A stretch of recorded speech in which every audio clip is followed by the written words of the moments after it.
She was seaside, sitting just smoking and drinking on ringside, on top of the world, oh yeah. She had a drink in her hand, she had her toes in the sand, whoa, what a beautiful girl, ah yeah. One sweet fat night with a little bit of money, turn your head around, preach from the sea with the... Hi, it's Tamara Henry. I'm your host. This is In. It's the only way out. And today we're having fun on the show. We were just at the 4th annual Artivist Film Festival, and we got to talk to a lot of stars as they were coming down the red carpet. We got to talk to Ed Asner. We got to talk to Elaine, an actress from What the Bleep. We got to talk to Ted Casablanca from E! And before we take a look at the footage, we're going to start it off with Darryl Roberts. He did a documentary called America the Beautiful, and it is about women's struggle to achieve that standard of beauty, that impossible standard of beauty. Let's take a look at Darryl Roberts' documentary, and we're going to take a look at him on the red carpet now. All right, we have Darryl Roberts here. Let's trade places because you got to get in the good lighting. Oh, I'm sorry. Darryl Roberts, there you are. I'm so happy to meet you, and I'm so looking forward to your film tonight, America the Beautiful, and I hear you have some wonderful messages for women in there, in the world, right? Yeah. The primary message of the film is that we all should feel like we're beautiful the way that we are and not feel bad about ourselves because we don't look like the images in a magazine. And really that comes from diversity. If we started appreciating all different types of beauty, if you believe it or not, the world will have a healthier self-esteem, which will really make it a better place. Right, so maybe collectively America doesn't have a healthy self-esteem, really. Is that what you're saying? No, absolutely not. We've bought into a monolithic image of what beauty is, and it affects a lot of women. And think about it, when you have a 5-year-old girl who thinks she's fat, that's not healthy. You know, and I think as a society, we need to start feeling social responsibility in order to, make this better. Right. Well, I understand what you're saying because I looked back at some of my diaries in like the 1st and 2nd grade, and I said I needed to lose 2 pounds. So I understand. I mean, it was even happening back in the 70s. It's been going on forever. So how do you propose that? Or what is your film doing to let people know that they can let go of these standards and love themselves the way they are? Now, it's funny because what the film does, the film just says we should love ourselves the way that we are, but it doesn't answer it because when I stopped shooting, I didn't know the answer to that. I've come up with something that I believe is something we all can do. Everybody living has something special about them. And if you start basing your personal value system on what's special about you, then you won't worry about what other people have that you don't have, and it'll make you feel good.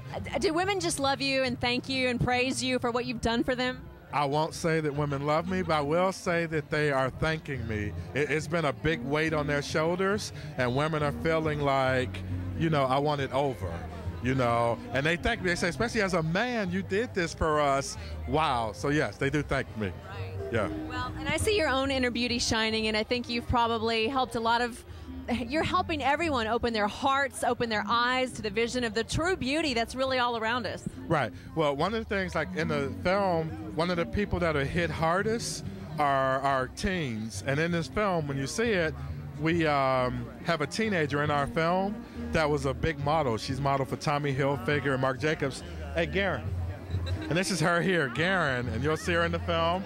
And she could talk about a lot from a fashion perspective with self-esteem and things that she's been through. It's so wonderful to see you here on the green carpet. Are you having the time of your life or what? It's so fun. It's bigger than I expected. So I'm really... Women, you've done this wonderful act and you've waited for this moment, and here we are finally in this moment. This is your shining moment where you're going to help so many people tonight in this theater. Yes, I'm very happy to be here, and I'm really happy it's in my hometown because we've been traveling doing this film festival in Chicago and other places, but now it's finally in LA, so it's like the big night, so I'm really excited. This is Ted Casablanca from E! How are you doing tonight? Doing great. How are you? I'm awesome. Love the dress. Well, thank you. You're much better dressed than I am. Thank you very much. So now how do you get away with being on both sides of the ropes here? Well, I'm versatile, I like it both ways. But don't people tell you, now you got to decide. Let's go right over that. I gave you something to work with. Are you going to want me on here? Well, I was just going to say, most people say you have to decide. Either you're going to be on the red carpet or you're going to be the reporter. I know, that's what I tell them. They're just jealous that we can do more than one thing, right? Probably like both sides of the rope, right? It's like, I want press credentials and a ticket to the movie, right? Yeah. It's the best way to do it. Who else is here tonight? So tell me. You know, I don't know, but we're going to be watching Darryl Roberts' film about America the Beautiful. You know, I have not seen it, but I've heard a lot about it. I'm in it without makeup, so I'm kidding, you're in his... very brave. Yeah. Really? Yeah. Well, that's exciting. I didn't know you were in it. Is that why you're here tonight, because you're one of the stars of the movie? I like to go to a lot of things, but it's sort of interesting to, I don't know, I guess back to your question about being on both sides of the camera, I prefer critiquing somebody else's work rather than looking up at my own puss. You know, it's like, ooh, not sure how much I'm going to like that. Well, look at who it is. It's our wonderful Ed Asner here at the Artivist Film Festival. How do you do? I'm doing wonderful now that you're here. You're looking very beautiful. And so are you. This is Ezra Bookstein, the director and writer, I suppose, of The Rich Have Their Own Photographers. Aha. One of the winners here. All right. Well, so is this your first Artivist Film Festival? Yeah, it is. Me too. And I'm very intrigued. So I wanted to ask you a question, because we're here at Artivist, and these films are films that make a difference. What are some of the films over your lifetime that have changed your life, really touched you and moved you? I know it's a hard question because there's so many films. What would you say for you? Well, a few years ago, there's a great film, Born into Brothels. I missed that one, but tell us about it. Well, it was an activist film about... Born into Brothels? Yeah. A fantastic film, a documentary about these children in India in this small red light district that were literally born into brothels, and they were untouchable. And then the woman, Zena Brisky, I'm missing up her name, she went in and worked with them with cameras and gave them sort of photography lessons and got to know them, and it's just a beautiful story.